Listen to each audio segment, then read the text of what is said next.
Everybody's in the room, but you're not really there. Like you have empathy inside, but you don't really care. Like you're fresh out of love, but it's been in the air. My best repair. A little bit tired of trying to care when I don't. A little bit tired of quick repairs to cold. A little bit tired of sinking. There's water in my boat. I'm barely breathing, trying to see of those. Hello all my beautiful wonderful people, my name is Lexi and welcome back to my channel.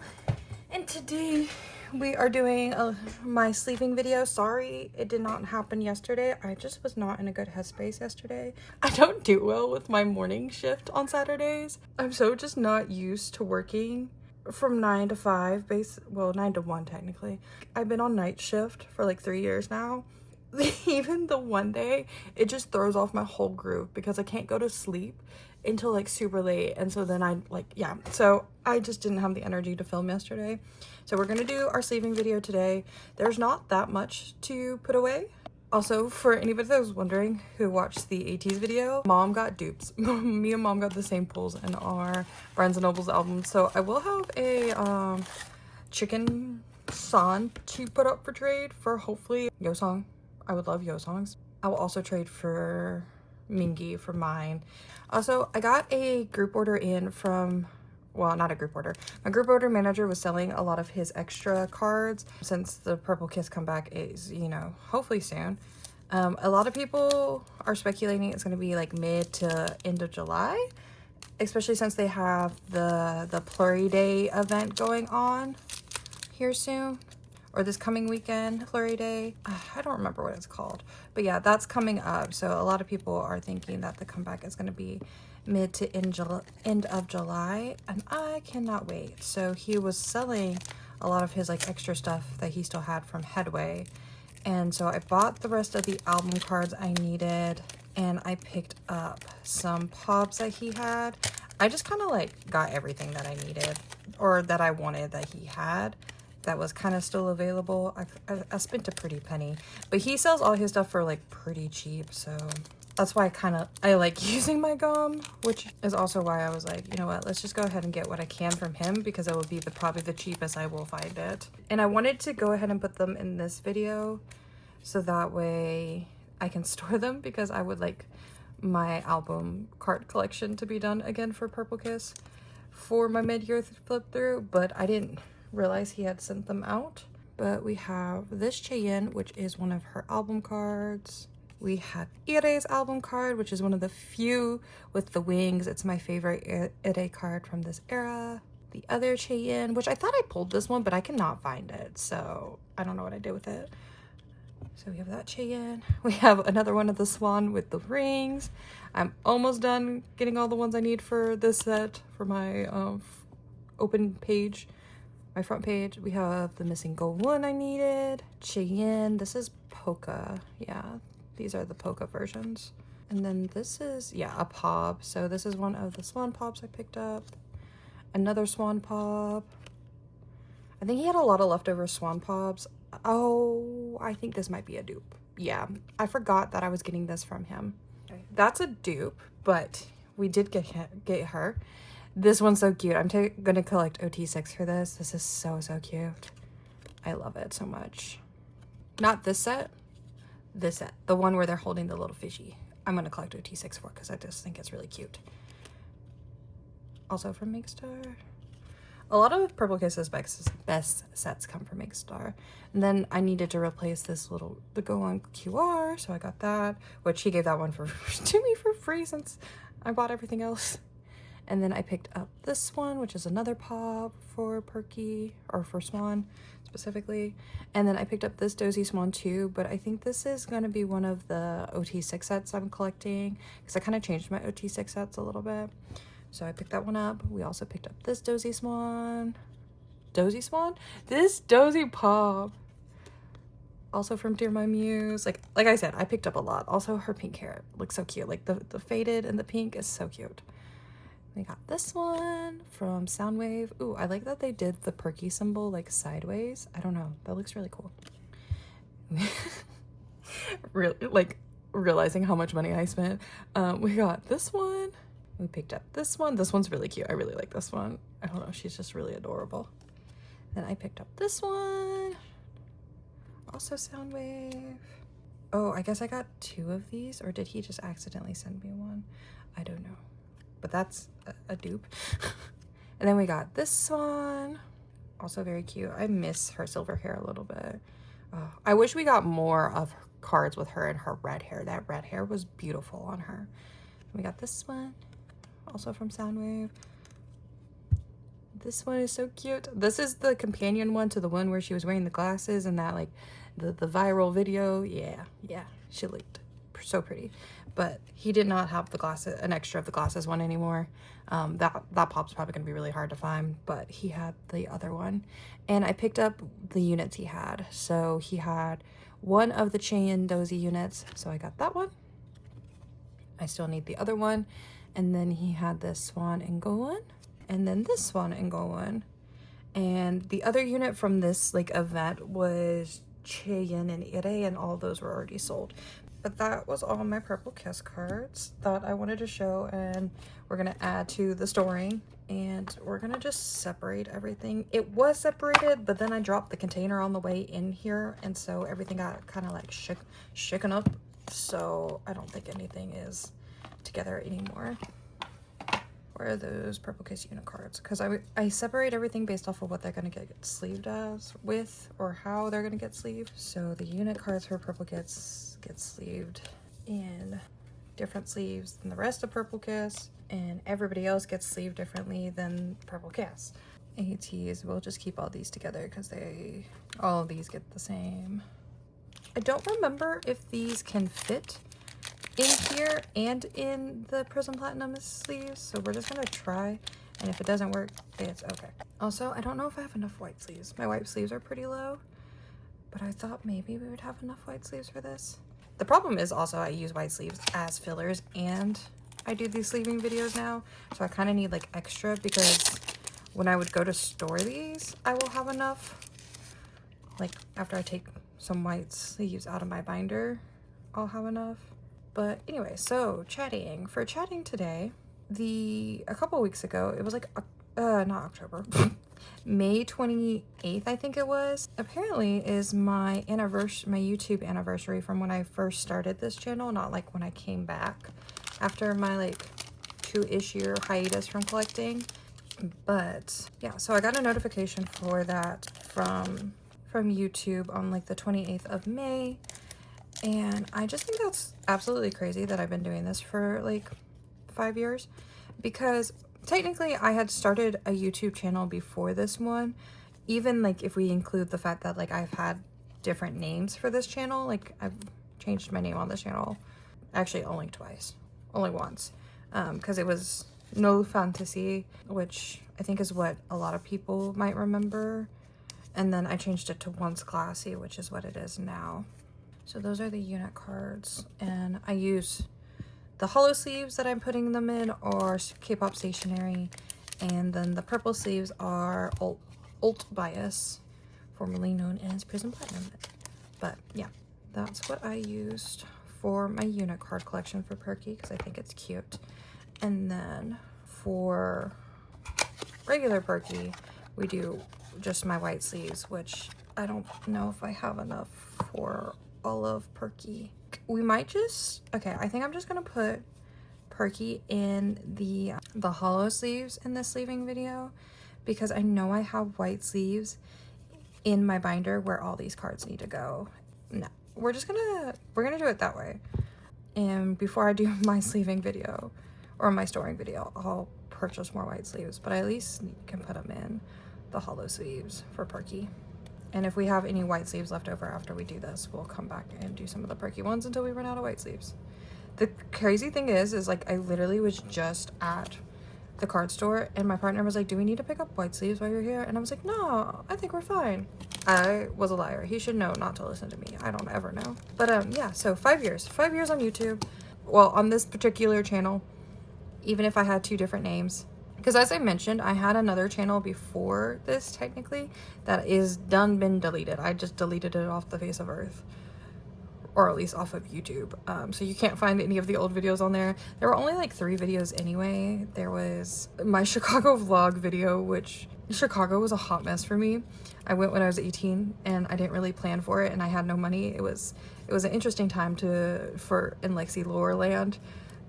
I had like a little bit of a video from when I went to Germany for the very first time. And then the other video on there was a Dawan or an SF9 like collection video, like my complete SF9 collection video, which is kind of funny to think about now.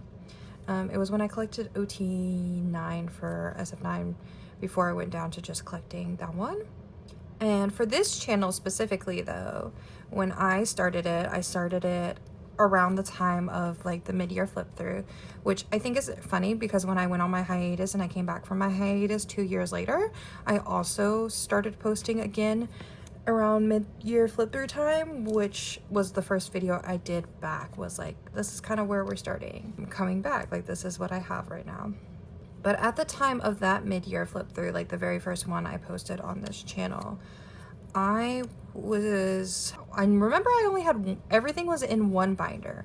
And I know I was collecting Dawan from SF9 because at that time he was one of my old biases. And I was collecting Gugadon because I've been collecting Gugadon for a long time. And I was collecting OT9 Gugadon even at that point. I wasn't done, but I was collecting it. And then I was collecting UNB and Unit T, I'm pretty sure too. And I think I was also collecting Nature because that was before Sunshine left the group, and I was a big fan of Nature. And then after Girls, I kind of just fell out of standing them, sadly. Like, also the company was just really weird. And I found it really weird that like Sunshine went on a health hiatus because she broke her foot during the filming of the Girls music video, and then just like never came back. Like we just never saw her again, and she was my bias, so that like left a sour taste in my mouth. Like, nothing against the Girls, I just think their company was sleazy, and I still stand by that. And I think I was collecting one other group, but I could not tell you at this point in time what that group was. I tend to always collect a lot of new goo groups. Like, I think ATs and Twice are like the 2 biggest groups I've ever collected. So yeah, that was my very first video on this channel. Oh, and I think I was still collecting Ailey and Haseun at that time. And then in terms of what I posted after that, I remember I posted like this full like SF9 collection video, and that was one of my favorite videos for a long time when I first started my channel, because I went through every single album. I talked about the track list, I talked about my favorite songs on the album, I flipped through every single photo book, I flipped through my entire collection, I showed all my random little bits and bobs in my collection, showed all my photo cards. Like, it was a very in-depth like SF9 video, and it was my favorite video at that point in time because SF9 was my favorite group.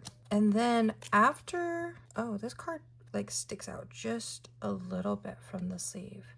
Why is it so long? It's so long and so skinny. That's weird. But like I said, I posted also a couple Haseun unboxings, I believe, because at that point it was early into his solo career, and I was trying to do unboxings for all of his albums. And then I went on my 2-year hiatus from collecting K-pop, and I started posting like book content on this channel. I don't know if anybody remembers that. Like, I posted a lot of like reading vlogs. Of course I did, because that's very Lexicore. Sometimes I think about unarchiving them, but also I'm like totally I'm like kind of scared to unarchive them. Maybe I'll go look back at some of them and show you guys like some timestamps and put like some little clips in here if they're not too cringy. They might be too cringy for me to watch, and therefore I cannot edit in. We'll see. Yeah, so I did that, and then it was right before me and Oliver, it was like around the time me and Oliver got together, that I kind of told him, like, I was like, yeah, I stopped, like, I'm a big fan of K-pop, but I don't really collect anymore, because part of the reason why I stopped collecting the first time was because, especially, I think the narrative is still around at least a little bit, but I feel like the narrative was very heavy back then, that, like, if you are above this age, like you should not be collecting K-pop anymore because you are problematic, basically. Like there was this like, and I still think there is this like group of people, or there are the subset of people that think like if you collect K-pop and you enjoy K-pop past this certain point, like you don't have a life and you're not an adult and you need to grow up, yada yada yada, whatever people think or assume. Now, I'm not saying this is everybody, because of course that would be generalization, and I'm not trying to generalize. I'm just saying that there are some people that feel that way. And I, especially at the time, I was very like easily swayed by other people's opinions and what other people thought, my image, if you will. And I was like, oh my God, I'm like getting closer and closer to that age every day. And so I was like, I just need to quit like cold turkey and just get rid of everything, and I don't want to do this anymore. And I'm realizing that was also around the time that I quit was COVID, and the orange man in the seat was in the presidency for the first time, and he stresses me out.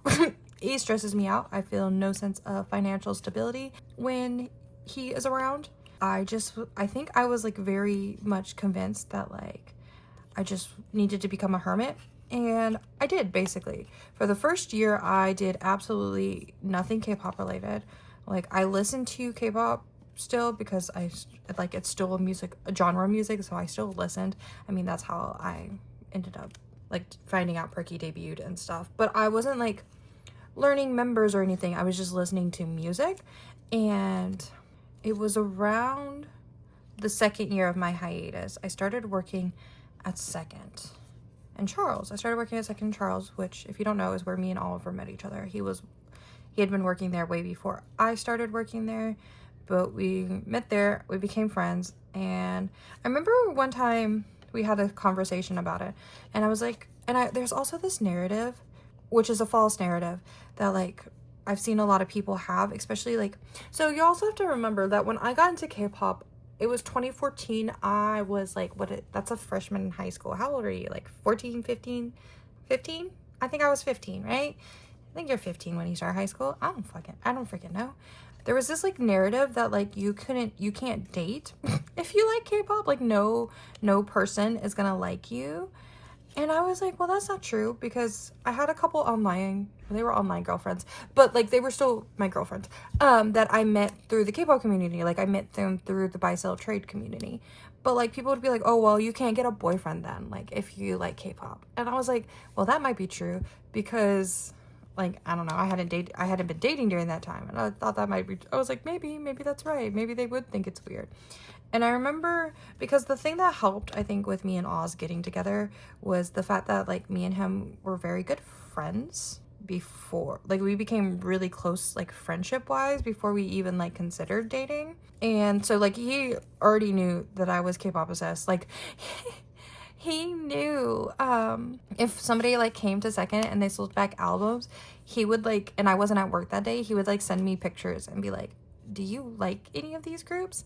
And that is how I got my first IZ*ONE album, or one of my first IZ*ONE albums. But basically, I remember there was one time when we were talking, I spent my shift basically explaining Produce 101. We were closing together that night. And when I first started at Second, they were really short staffed. So me and Oliver worked together like all the time.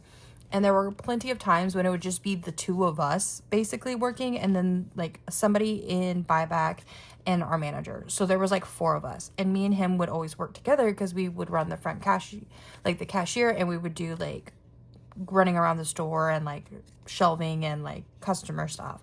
And so I remember there was one night in particular that I like literally explained to him the entire Produce 101 lore from IOI all the way up into from IOI to X1, and I explained like the voting scandal, and I talked about how much I loved IZ*ONE, and then like he got the full rundown. And it was maybe 2 or 3 weeks after that I came into work, and he was like, I have a gift for you before you leave. And we weren't dating yet at this time. He was like, I got something for you. Like, I think you'll really like it. And I was like, oh, okay, thank you. Like, that's very nice of you. At this time, I think I had started developing like, hey, maybe I like him more than just a friend. But when both of us met each other, I was on a dating app and he was talking to somebody else. He was talking to this guy that he used to date. They were kind of like talking. I'm airing out all our business. Oh my God. They were kind of like talking. Him and this guy were talking.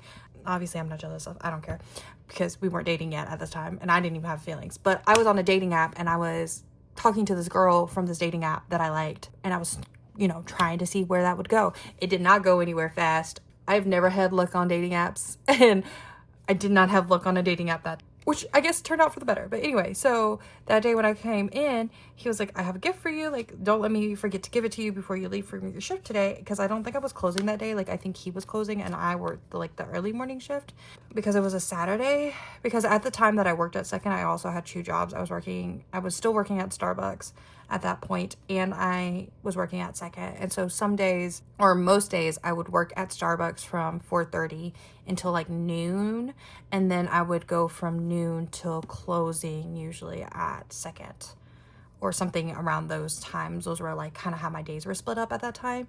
And I was like, okay, yeah, like I got you.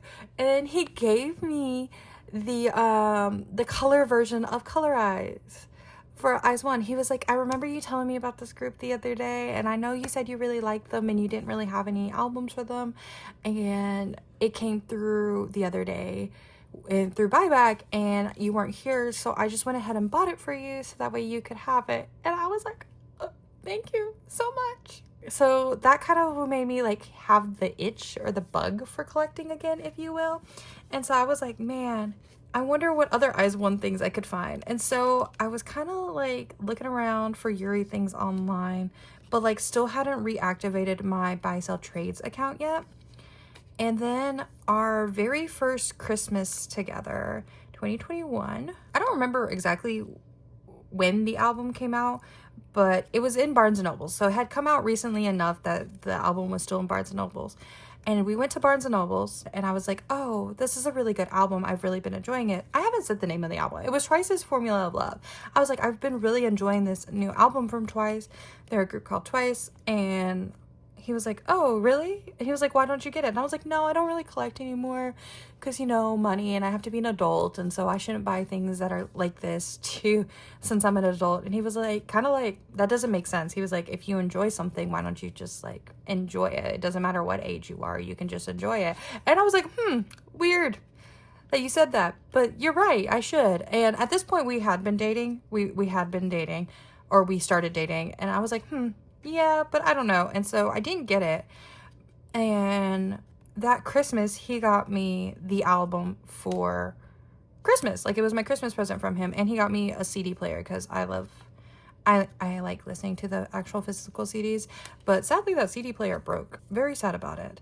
But while it lasted, I loved it. He specifically got me the pink version of Formula of Love too, because I remember saying that I liked the pink outfits the most. And I remember unboxing it Christmas Day. And I think I pulled a Jungyeon, and that just like sparked something in my brain. I was like, oh my God, I want to collect again. Like, I miss this feeling. Like, I miss this. And it wasn't too long after that I opened up my trade sales Instagram, which at that time was called Down One Snow Fairy. And I went through all my collections, all my leftover cards from when I had been collecting and that I still had left from after like I had been selling and stuff. And I pulled it all out and I was like, okay, what do we want to do? And at that time, I think I had started my decade project, which I do miss my decade project. I do think at some point I would like to bring that back. And then my other thing was that I couldn't collect more than 6 groups. I was very adamant about that. And I think I should have stayed very strict with myself about that. Yeah, and so that what's led me back. I think when I came back, I had SF9 still, I had Ailey, I had Sungwoon. I think I was gonna pick up SHINee at the time because SHINee is a very like staple group from my like high school years, and I still really like SHINee. I still really enjoy SHINee. They're probably the only SM group I ever got into. but I hate SM. So that didn't last very long. And I don't remember who 5 and 6 were, because I'm pretty sure I did. Oh, Twice would have been one of them, duh. So that's 5. I don't remember who 6 was. Because I don't think it was Eyes 1 or Yuri yet, because I was convinced that Eyes 1 would be impossible to back collect. Which, not impossible. A little difficult, yes. Not impossible. Because I remember Eyes 1 was part of my decade project, I'm pretty sure, first. And so was Purple Kiss, which is crazy to think about now, because when I came back, oh my god, if I can find it, I'll put in the clip from like one of my very first videos coming back after my hiatus. Like I said, when I was on hiatus, I still listened to K-pop, so I listened to Purple Kiss's debut album, and Hide and Seek was like my all-time favorite album for like that time that I like it's when I think about K-pop and that time that I was not collecting, Hide and Seek is the album that like sticks out in my brain the most, because it was just such an important album for me. Still working at Starbucks, like that album did a lot for me. Okay, at 4:30, at actually like 3 o'clock in the morning, when I would be driving to work, contemplating my life decisions about why I must work. I remember that. But I bought it because originally it was going to be a part of my decade project, because again, I hadn't even like learned Purple Kiss yet. Like I hadn't even gotten that close with Purple Kiss yet. And at that time, Meme had come out, because my first comeback with Purple Kiss was technically Cabin Fever, but my first comeback collecting was not Cabin Fever, was Geeky Land is my first comeback as like a pluri, and then my first comeback as a Purple Kiss collector is Cabin Fever, which is why I have a lot of stuff for Cabin. I keep forgetting I have to bring an extra box after I sleeve them, because they don't fit in the box nicely once they're sleeved. Yeah, there's a clip of me. I had bought Hide and Seek because it was going to be a part of my decade project, and I remember unboxing the album, and I'm pretty sure it was a poster of Jiyeon, and I went, is this Dozy, right? This one's so cute. Is this Siyeon? I had no idea. I kept trying to like name the members, and I could not do it because I had no idea. And it's so funny to me now, because like obviously I know Purple Kiss. Like I know Purple Kiss. Like I can name all 7 of them. Like I can pick them out. But at the time, I had no idea. I had no idea that they would become such an important group to me. And I think that's another reason why I'm just like kind of like going with the flow right now. I think I said it in my collecting video or my haul video that like right now I'm not really 100% sure what I'm doing with my collection. And we're just kind of riding the waves of my interest, because like back then when I got back into collecting, I could have never predicted, like if you asked 2022 Lexi about Purple Kiss, I might have been like, oh yeah, I'll probably collect Jiyeon maybe one day, like at most, like if I was like if they ever came out as a collection outside of my decade project, like maybe I'll collect Jiyeon. Like I could have probably predicted that, because I think at the time, well no, because actually at the time I thought Swan or Chaeyoung would be my bias, and I'm pretty sure Ire is my bias. I thought it was gonna be Swan, but watching their content, Ire, she's been coming from my heart. I didn't even realize Jiyeon would be like a potential bias for me. And so to think of like now where like Purple Kiss is like my main collection, I think it's what a lot of people know my collection for, is kind of insane. Kind of insane if you think about it. But yeah, so that's it for this sleeving video. I think you learned a lot of Lexi lore. I hope it was fun. I hope it was interesting. We kind of sort of talked about the 5 years on YouTube, like just like a lot has happened in 5 years. Like I've gone through many phases apparently. So yeah, bye.